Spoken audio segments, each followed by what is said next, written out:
Bonsoir à tous, Madame, Messieurs, et merci d'honorer ce rendez-vous de l'information. C'est le Prime News sur My Media Prime Television.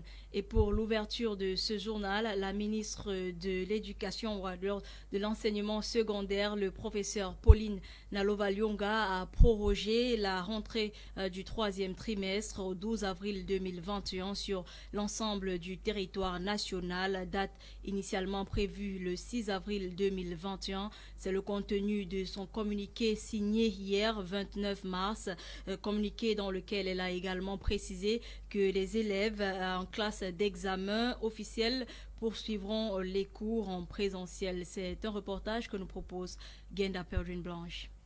According to a communique dated March 29, 2021, signed by Minister of Secondary Education, Pauline Nalova-Lyonga, examination classes will continue to have in-person classes in their different schools throughout the Easter break, together with distance education courses at home.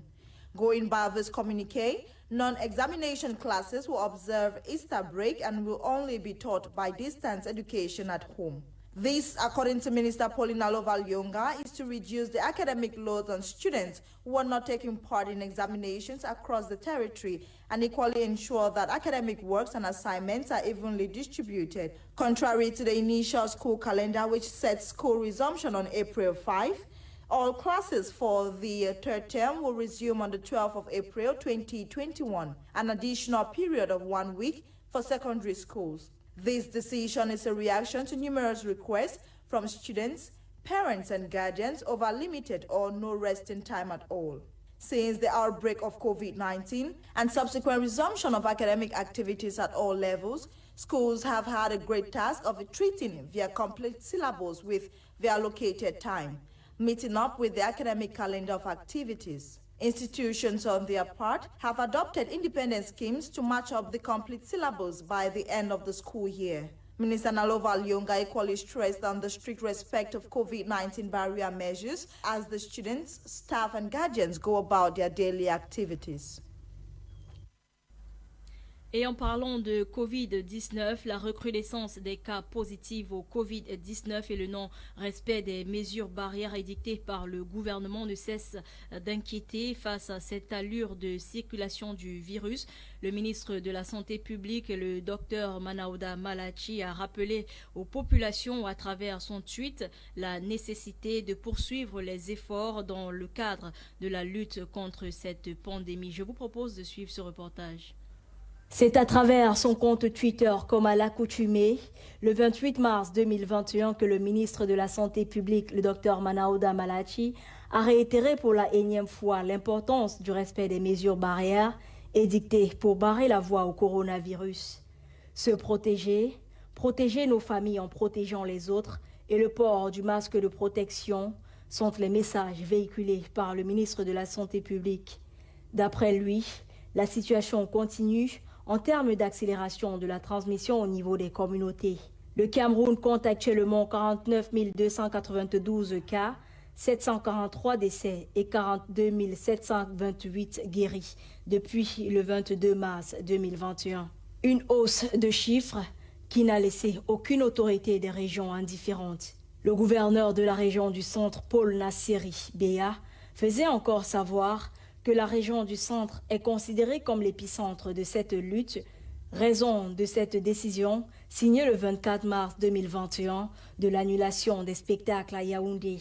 Le ministre des Transports, Jean-Ernest Ngalé-Bibé, pour sa part, à travers son communiqué du 10 mars 2021, rappelait la nécessité pour les acteurs du secteur de transport de se conformer aux mesures gouvernementales édictées dans le cadre de la lutte contre la pandémie de coronavirus. Des décisions arrivées après celle du Premier ministre chef du gouvernement Joseph John Gouté, qui, à travers une lettre de son directeur de cabinet datée du 12 février 2021, invitait déjà le ministère des Arts et de la Culture à limiter le nombre de spectacles des artistes étrangers en terre camerounaise. Cette autre interpellation du ministre de la Santé survient au moment où l'Ordre national des médecins du Cameroun, sorti de silence, a demandé au gouvernement de rappliquer les mesures qu'il avait édictées en mars 2020 lors de la première parution Cette autre interpellation du ministre de la Santé publique survient au moment où l'Ordre national des médecins du Cameroun, sorti de son silence, a demandé au gouvernement de réappliquer les mesures qu'il avait édictées en mars 2020 lors de la première apparition du Covid-19 au Cameroun. Et toujours parlons du Covid-19 avec cette phase du coronavirus qui ne cesse de faire des ravages. Le renforcement des mesures pour lutter contre la propagation du virus semble être pris en compte par certaines administrations publiques du pays. C'est le cas à la prison centrale de Mbouda, département de Bambotous à l'ouest du pays, où les prisonniers sont testés avant leur admission dans les différentes cellules. Je vous propose de suivre plus de détails avec ce reportage de Bokengo Wardy. 128 million cases, 72.4 million recoveries, and 2.79 million deaths are world statistics for the deadly pandemic coronavirus hitting hard on the globe, numbers that keeps increasing daily, especially in cases. Africa is the fifth continent highly hit by the pandemic with 3 million cases. In Cameroon, there have been 721 deaths born from 47,669 cases, with some cities, towns, communities facing and combating the virus on worse front more than others, such as the people of Buddha community, especially the central prison. Our prison, we had cases of COVID-19, but all of them, they are okay. All of them are negative. This is due to the disposition that we do with my health personnel. So we thank God. With tension, fear, panic, and stigma still on constant call regarding the disease, being locked up in a closed-style prison cell can only increase the severity of an inmate's stress to anxiety, uproar, commotion, creating an environment of unrest and instability. However, this seemed not to be the case with the Buddha Central Prison. You know that people are being incarcerated almost every day in prison. So for the measures taken, as soon as they get here, we test them, then confine them for 2 weeks. After 2 weeks, they are being tested again. If it's negative, that's when we allow them in different cells. Here, we have 2 confinement cells. It should be borne in mind that though some individuals think the disease is nothing but a myth, fever, shortness of breath, chest pain, dry cough, amongst others, are chronic symptoms that counts between 5 to 6 days to the max of 14 days before a symptomatic individual is left battling for their lives on a hospital bed due to negligence. Un groupe d'enseignants camerounais a rendu visite ce 30 mars au nouveau délégué de l'éducation de base pour le littoral dans ses locaux à Bonanjo, visite qui avait pour but de souhaiter ou alors de lui souhaiter la bienvenue au cours de cette réunion des doléances, à savoir l'amélioration du secteur de l'éducation lui ont été soumises et plus encore dans ce reportage que signe Quentin Itapé.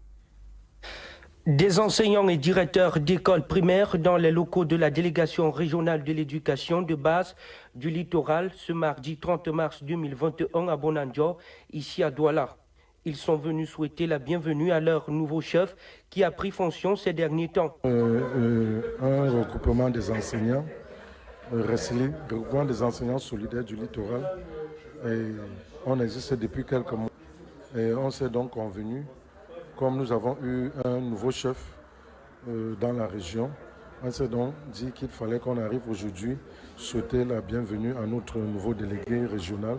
Tout a commencé par une présentation suivie d'une prière dite à l'intention du nouveau patron afin qu'il puisse trouver des solutions aux problèmes dont font face les instituteurs privés dans l'exercice de leurs fonctions. Nous attendons de monsieur le délégué régional en tant que premier acteur sur le plan pédagogique qu'il enclenche un processus de formation pour que nous sortions des sentiers battus et que nous nous approprions véritablement les curricula. L'organisation des séminaires, n'est-ce pas? le soutien des enseignants qui éprouvent quelques difficultés à implémenter. Le délégué régional a donné sa promesse. Les résultats escomptés sont attendus sur le terrain. Récil, rassemblement des enseignants sans inclusif du littoral, pose le même acte chaque fois qu'un nouveau chef arrive aux commandes pour que ce dernier prenne en compte les problèmes de leur métier en vue d'en trouver les solutions probantes. Dans le sud-ouest, un gardien de la réserve nationale du Mont Cameroun est passé de vie à trépas après à la suite d'une attaque d'un éléphant à coups de trompe. C'était Taboya dans la région justement du sud-ouest. D'après les premiers éléments recueillis, la victime effectuait un tour de garde lorsqu'elle a été attaquée par l'animal qui s'est senti menacé. Je vous propose de suivre plus dans ce reportage que c'est Ndolingonde. A sad week it is for most inhabitants of Boya, following the sudden and unforeseen demise of Chawo Ngweku Amarich Henry, an eco-guard who was on a regular biomonitoring mission at the Mount Cameroon Reserve Park. At the announcement of his demise, family members, friends, and sympathizers remained in disbelief even after the publication of this communique by the Southwest Regional Delegate for Forestry and Wildlife, affirming the death of the eco-guard while expressing her heartfelt condolence to the bereaved family. Henry was an assistant eco-guard serving at the reserve, and according to the communique, he had been attacked by a group of elephants early this week, which led him into his early grave. However, according to local sources, Henry had been killed mainly by a female elephant which had just given birth and thought saw his presence as a threat to her family. Immediately, a team of experts was dispatched at the scene to convey the corpse back to town, but as hurdle, this activity is presumed to have taken close to 6 hours. Back at the regional delegation of forestry and wildlife in the southwest region, the late Henry's wife was still inconsolable and in disbelief, as she said, until she sees her husband's corpse, then would she believe the veracity of the story. As at the time of this report, the corpse is believed to have been transported up from the mountain for possible burial arrangements. Meantime, the unfortunate death of the eco-guard has sparked worrying questions both on the regular traditional media and on social media, with public opinions questioning the efficiency of training given to the guards, amongst others. It is also alleged that shortly before this incident, the elephants had traditionally been appeased by some Fakul notables, yet Chawo Ngwenku Amiri Henry is no more, killed by an elephant. May the soul of the faithful departed rest in perfect peace. Pleurs et grincements de dents à Wourdé, une localité de la région du Nord Cameroun. Les populations du coin se retrouvent sans maison sous le bras de la démolition par l'administration centrale. Aucun habitant ne serait propriétaire du titre foncier car la dite parcelle serait au nom d'un seul individu, le Lamido de la région. Des précisions dans ce reportage que signe Gladys Bomotongina. Les populations du Nord Cameroun, plus précisément Maroua 2e, ont été victimes de démolition de leur lieu d'habitation par les autorités administratives de cette localité qui déclarent que ses habitants du quartier Oudé seraient bâtis sur la propriété de l'État. En effet, les autorités disent avoir déjà indemnisé le propriétaire du terrain, à savoir celui détenant le titre foncier, qui serait le Lamida de Maroua, si l'on s'en tient à la signature apposée sur le certificat de vente de ces derniers. Il se pourrait que celui-ci aurait perçu une somme de 30 millions de francs CFA de l'État camerounais, mais n'aurait pas lui à son tour indemnisé les personnes à qui il aurait vendu le terrain, ceux qui de leur côté avaient manqué de titrer leur lotissement. Une situation triste, laissant plus d'une vingtaine de foyers dans la colère et à belle étoile. Le terrain, c'est depuis 2011, chez le Lamido. J'ai payé ça. Donc, j'ai à construire, j'étais en location avec ma famille. Je suis venu construire 2 chambres, là, comme j'ai 2 femmes, avec mes enfants. Actuellement, je ne sais même pas là où je peux aller. Je ne sais même pas. Je vais balader seulement avec ma famille. Néanmoins, Ceci arrive à cause de la construction d'une centrale photovoltaïque par Eniu pour un renforcement de distribution du réseau électrique au Cameroun, sans oublier la construction de plusieurs bâtiments administratifs devant également y voir le jour. En dehors des problèmes sanitaires et nutritionnels, ces populations de Woudi devront à présent faire face aux problèmes de délocalisation. C'est la fin de ce journal qui a été coordonné par Fetata et Wane Ela Nolinga était à la production. Madame, Messieurs, merci d'avoir été des nôtres. Retrouvez tout de suite après Koum Lionad et ses panélistes dans quelques instants pour Prime Art. Sur ce, bonne soirée à tous.